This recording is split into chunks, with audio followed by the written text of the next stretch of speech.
We'll guide you through how to use Krita for photo editing. If you find this helpful, consider subscribing and liking the video.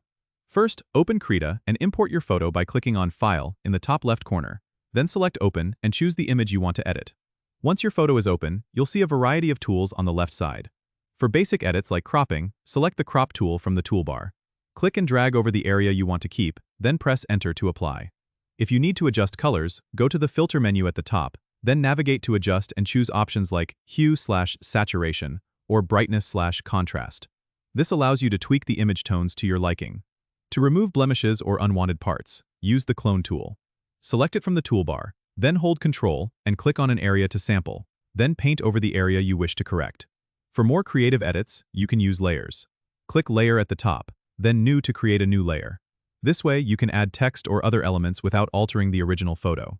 Krita also has a wide range of brushes for artistic effects. Click on the Brush tool, then choose a brush from the options above. You can adjust the size and opacity to suit your needs.